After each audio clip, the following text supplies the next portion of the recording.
I'd like to call on our Executive Director, Mr. Knopp, to start off, summarize this meeting, which is different from most of our meetings. And so tell us what's going on, please.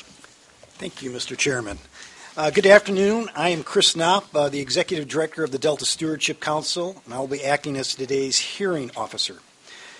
It's a little after 1 on Friday, January 11th, 2013, and we're here today in Conference Room A, 980 9th Street, Sacramento, California, to receive public comments on the final draft Delta Plan, the recirculated draft Programmatic Environmental Impact Report, Volume 3, and the Delta Plan draft rulemaking package.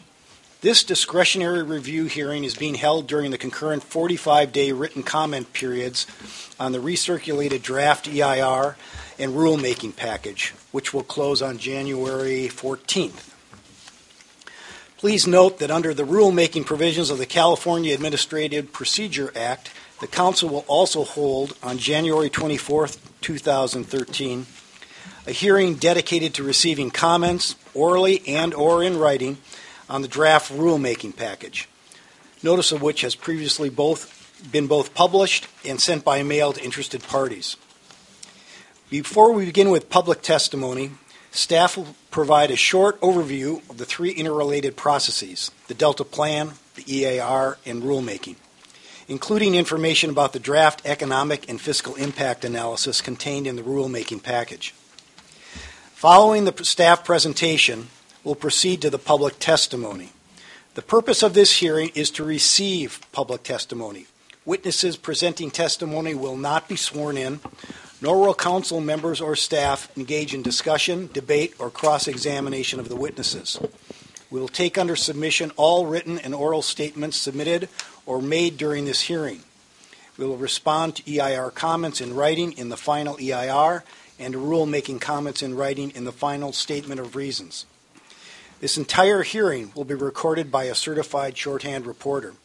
The transcript of the hearing and all written materials presented during the hearing will be made part of the CEQA and rulemaking records as appropriate. If you wish to provide testimony, we ask that you fill out a blue speaker card. If you do not wish to provide testimony but would like to receive notices related to the CEQA and or rulemaking process, we would ask that you fill out the attendance sheet at the side table. If you wish to submit written comments at this meeting, please give them to Angela D'Ambrosio, seated over here. And we'll listen to public testimony in the order that we receive it, in the order we receive the completed blue speaker cards, rather. After we hear from everyone who's filled out a speaker card, we'll hear from any latecomers or anyone else who wishes to be heard. We reserve the right to impose reasonable time limitations on oral testimony, and in the interest of time, respectfully request that you not repeat written comments you have or will submit. Similarly, if you agree with comments made by a prior speaker, simply state that fact and add any new information that you feel is pertinent to the issue. Finally, when you come up to speak, we ask that you do certain things so that the council and the audience may hear you and so that your comments are entered into the record and responded to appropriately. First, we ask that you come to the microphone when you're called to speak. Second, please begin by stating your name and identifying the organization you represent, if any. Third, please make your best effort to categorize and identify your comments as being either comments on the recirculated draft EIR, comments on the Delta Plan draft rulemaking package, or comments on the final draft Delta Plan. Okay, with that, we'll now begin taking testimony.